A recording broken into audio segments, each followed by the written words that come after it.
Assalamualaikum warahmatullahi wabarakatuh. Good evening, Luzon, Visayas, and Mindanao. I am Princess Habiba Saripaudak. Welcome to Balitang Pambansa. Tonight's headlines.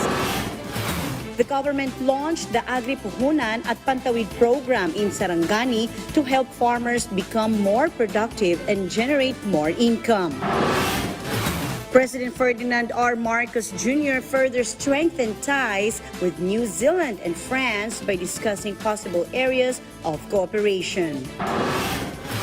A survey conducted by the WR Numero Research Group showed that 62% of Filipinos agree that the former president should face the charges filed against him by the International Criminal Court or ICC.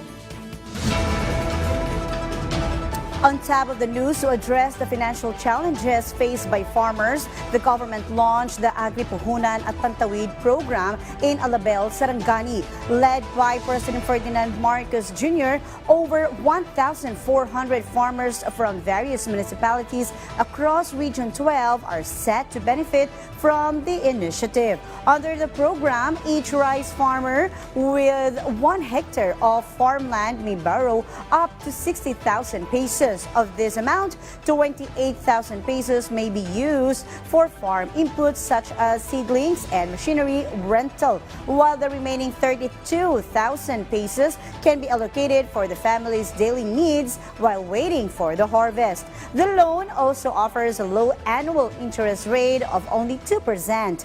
Agricultural equipment, including corn shellers, tractors, hauling trucks, and incubators, was also distributed to boost farming productivity in the region.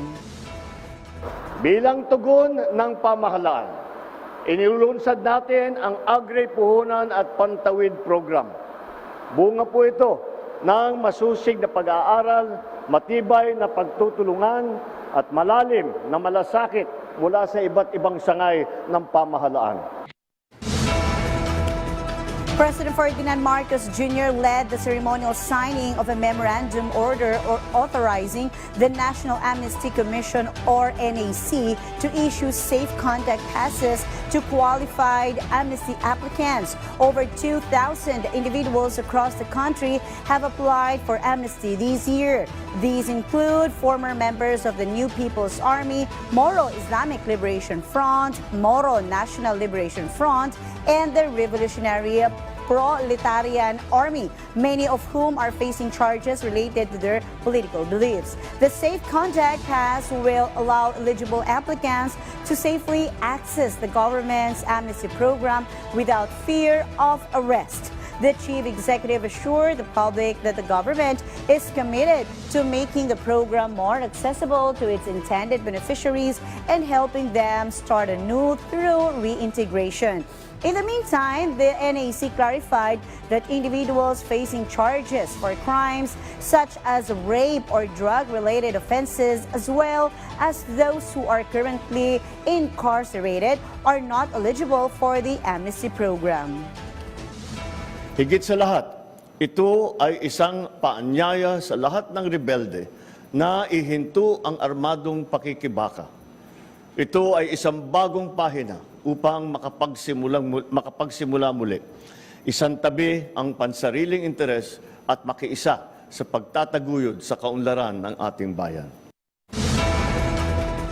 Meanwhile, it is a unique and powerful component in the president's toolbox, his veto power. And in his wisdom and good judgment, he exercises it in the interest of justice, the rule of law, and the welfare of the Filipino people. Kenneth Pasyente on the president overturning the Senate's nearly unanimous vote to grant Filipino citizenship to a Chinese national believed to have links with the nefarious Philippine offshore gaming operators. President Ferdinand R. Marcos Jr. vetoed the proposed law granting Filipino citizenship to Li Duan-Wang. According to Presidential Communications Office Undersecretary and Palace Press Officer Attorney Claire Castro, the President did not ignore the alarming warnings regarding the identity of Li Duan-Wang, who could pose a potential threat. Sa kanyang veto message ay sinabi ng Pangulo, and I quote, "I am unable to blindly ignore the alarming and revealing warnings raised by our relevant national agencies that find the subject grantee's character and influence to be full of ominous and dark consequences, if not of a clear and present danger. The president also pointed out that Filipino citizenship is a privilege and not something that should be easily given away. He also said that it should not be used as a tool to further suspicious personal interests. Sinabi rin ng Pangulo na kapag tayo ay nagbigay ng Filipino citizenship, higit pa sa mga legal na karapatan ang ating ibinibigay. Binubuksan natin ang buong karangalan ng ating kasaysayan, ang ating lahi at ang ating pamana. Kaya dapat ang tatanggap nito ay sumasailalim din sa mga adhikain ng ating bayan. Senator Risa Ontiveros welcomed the president's decision. She said the president's action was appropriate and showed the government's commitment to protecting the sanctity of Filipino citizenship. The senator believes that rejecting Wang's application aligns with the national interest. Lead One Wang, also known as Mark Ong, is being questioned for his reported connections to the Philippine offshore gaming operators or POGOs and his allegedly suspicious personal records. From PTV Manila, Kenneth Pasyente, Balitang Pambansa. On the other news, the palace fired back at Hanilet Avancenia, common law wife of former President Rodrigo Roa Duterte, over her remarks on kidnapping or recent kidnapping incidents in the country. According to the palace, it is disheartening that Avancenia appeared to express amusement over a serious national issue. The palace stressed that such matters, especially those involving loss of lives, should never be taken lightly or made a subject of mockery, particularly not the government itself. Kaya muli pinapanawagan po natin kay Ms. Hanilet Avancenia. Huwag na po sana mamutawi sa inyong bibig ang mga gintong klaseng pananalita. Dahil hindi po rin natin gugustuhin i-congratulate ang dating Pangulong Duterte sa mga nagawa pong EJK. Dahil po buhay po ang pinag-uusapan dito. Meanwhile, the palace assured that the public that President Ferdinand Marcos Jr. is in good health, dismissing rumors circulating online about his alleged poor condition. According to the palace, the chief executive continues to attend daily public engagements and private meetings, showing no signs of health problems. Officials and individuals who regularly accompany the president in various activities have also observed that he remains physically well and capable of fulfilling his duties. Contrary to social media posts from the disinformation or disinformation to die-hard Duterte minions, results of the latest survey in the country show 62% of Filipinos believe in the rule of law and favor the former president to stand trial in the ICC for his alleged crimes against humanity. Our Mela Moras hashes over the details in this report. Majority of Filipinos believe it is important for former President Rodrigo Duterte to personally face trial at the International Criminal Court in The Hague, Netherlands. Based on the latest survey of WR Numero research firm, 62% of respondents agree with this, 20% disagree, and 19% are unsure. For some members of Congress, this only proves that the actions taken by our authorities on the issue are supported by many Filipinos. According to House Committee on Justice Vice Chair Jervil Luistro, as the administration has long been explaining, the government did not cooperate directly with the ICC, but rather with Interpol, of which the Philippines remains a member. She also clarified the issue regarding the ICC's jurisdiction. There is jurisdiction because the acts were committed during the time that the Philippines is still a member state. About why the Philippines cooperated, because Philippines is a member of the Interpol. We need the Interpol. Kailangan po natin sila to protect our country, to protect us from our aggressors, because kapag international na ang scope ng criminal actions, As of now, there are also reports that in the coming days, the ICC is allegedly set to issue arrest warrants against those who were allegedly accomplices of Duterte in his bloody war on illegal drugs. For House Assistant Majority Leader Zia Alonto Adjong, it is now up to the government to decide how to handle the situation should it happen. This is entirely within, I guess, the administration has been very consistent in saying that we no longer deal with the ICC. But as to the jurisdiction where the ICC gains its yung kanyang kaso against the former president, the timeline kung saan nangyari itong mga allegations of yung crime against humanity happened when the time the Philippines was a party and a member of the Rome Statute. So let's see how this will unfold. Earlier, Vice President Sara Duterte also traveled to The Hague to attend to her father's needs, but she just came back. According to Luis Tro, who is also part of the House prosecution team, now that the Vice President is back, she hopes the Senate will begin the impeachment trial. Ito pong impeachment trial na ito, hindi lang para sa prosecutors. Ang impeachment trial na ito ay para sa ating Vice Presidente din. Because this will give her the ample opportunity to clear her name with respect to all the allegations which are being imputed against her. From PTV, Melales Moras, Balitang Pambansa. Trade and Industry Secretary Cristina Roque was there along with Minister for Foreign Trades and French nationals abroad, Laurent Saint-Martin, and members of the Philippine and French business communities for the France Business or Philippine Business Forum in Makati City. In speaking before her audience, Secretary Roque underscored the need for French businesses to even expand their holdings or investments here, given more incentives up for grabs as a result of the Create More Act in place. And to even sweeten the pot, so to speak, the Philippines in a heightened pace to put up various sources of renewable energy. For her part, Minister Saint-Martin cited the Philippines as a key economic partner given the growing presence of French businesses in the country. Right now, the Philippines is France's sixth largest trading partner and is seen to even climb with added direct flights between Paris and Manila, the only city in Southeast Asia where people in and from France can fly straight to. I strongly encourage French companies who have yet to enter the Philippine market to explore the vast opportunity that we offer.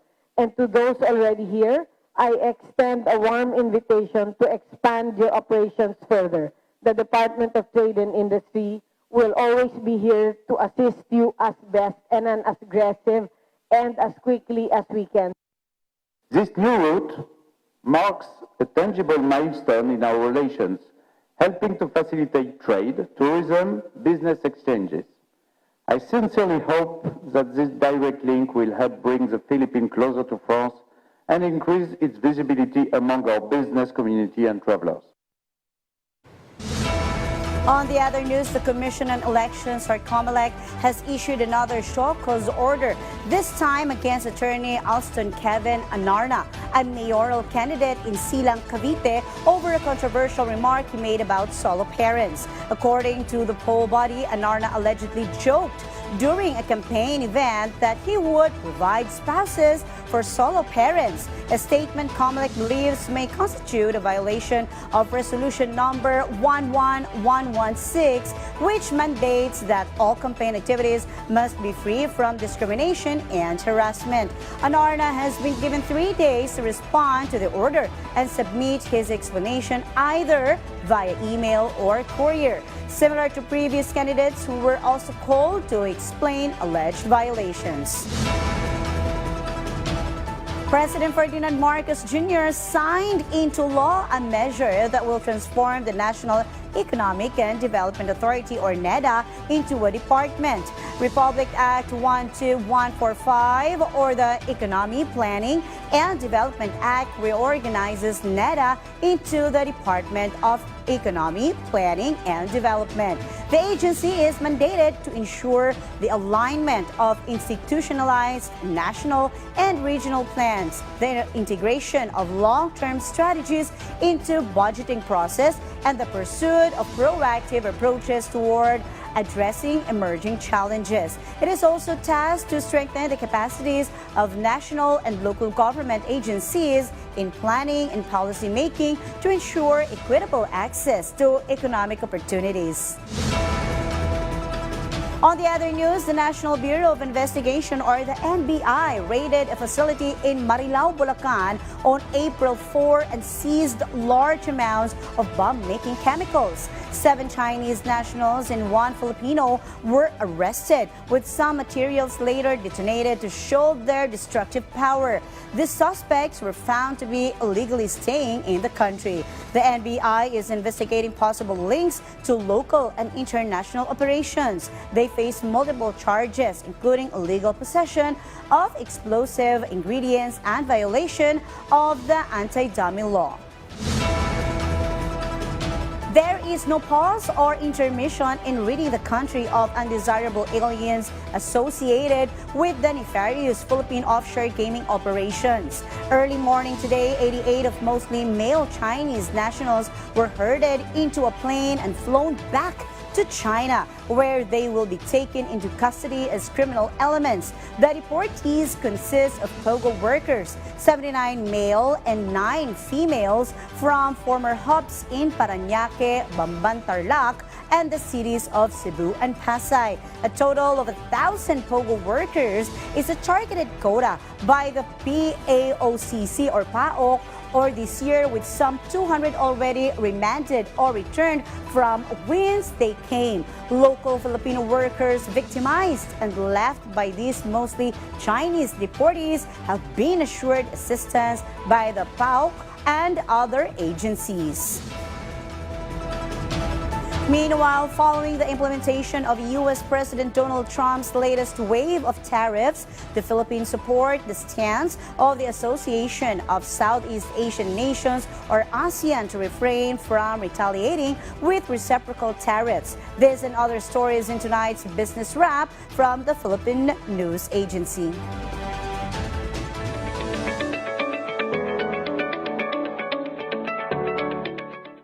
A look at business headlines. The Philippines supports the stance of the Association of Southeast Asian Nations, or ASEAN, to refrain from retaliating against the reciprocal tariffs imposed by the United States.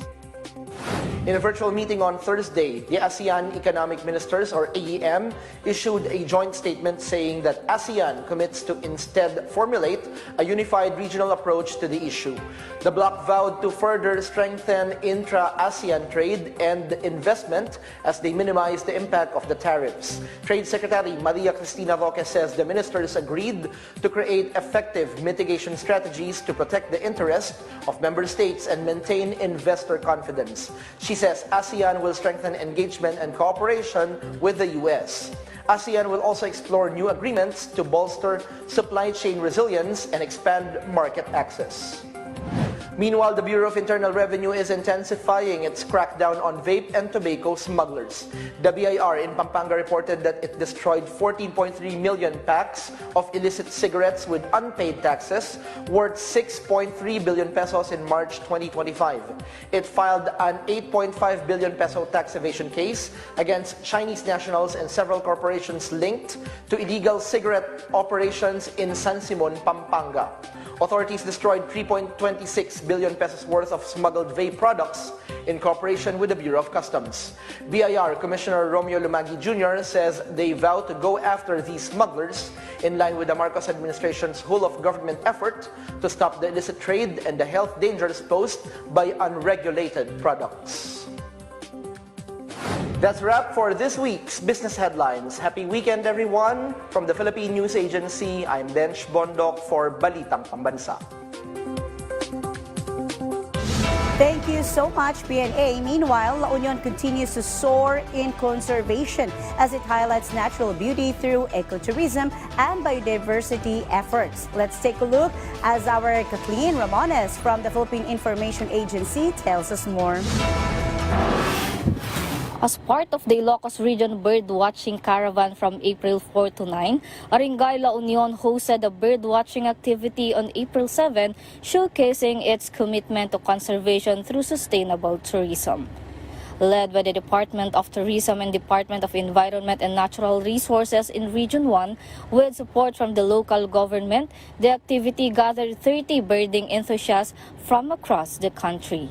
Participants explored the wetlands of Arengay, spotting migratory and resident birds such as egrets, Brahminy kites, and Philippine serpent eagles. The event also featured guided tours and conservation talks promoting awareness of endangered and endemic species. So, sana pag nakita ng ating mga kababayan dito, ka-Region 1, ang ginagawang activities na ito, ma-encourage din sila to become birders. And it is a way for us to preserve nature. No?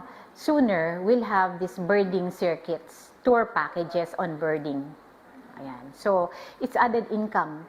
It's an added activity that will be promoted by our travel and tour operators.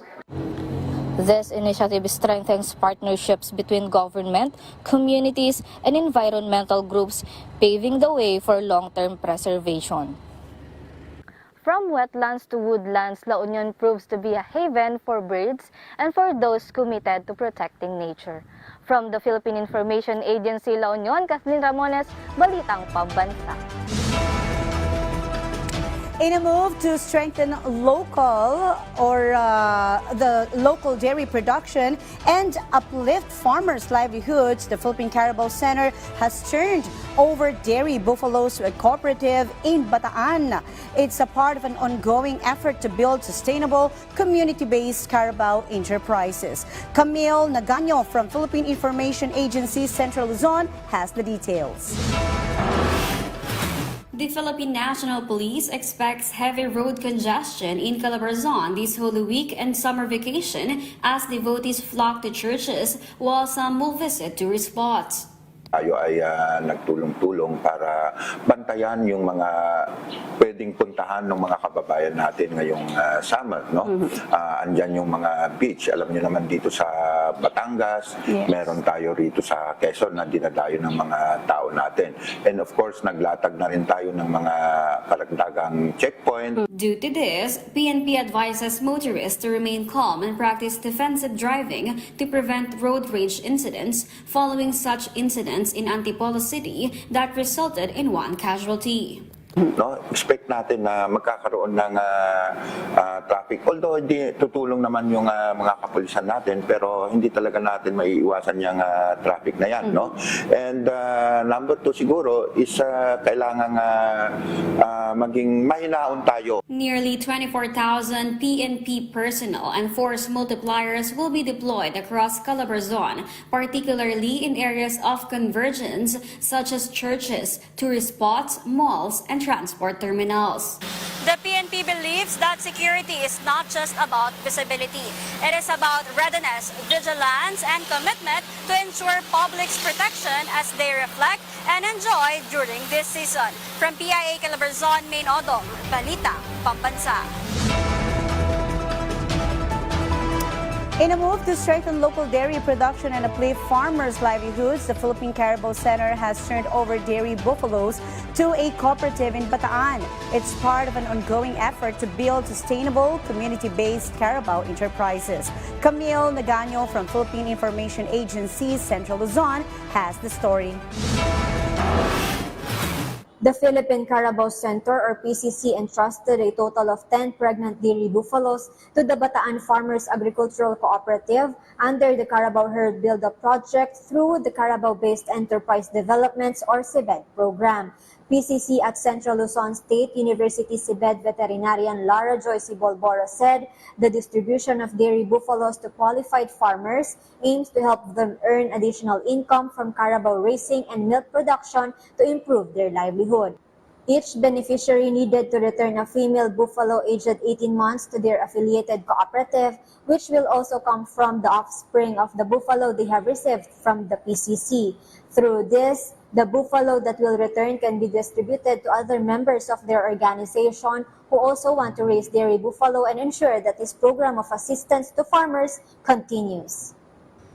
Bataan Farmers Agricultural Cooperative is also among those who received training from PCC on dairy production and management to equip them with essential skills in properly caring for dairy buffaloes. From the Philippine Information Agency Central Luzon, Camille Naganyo for Balitang Pambansa.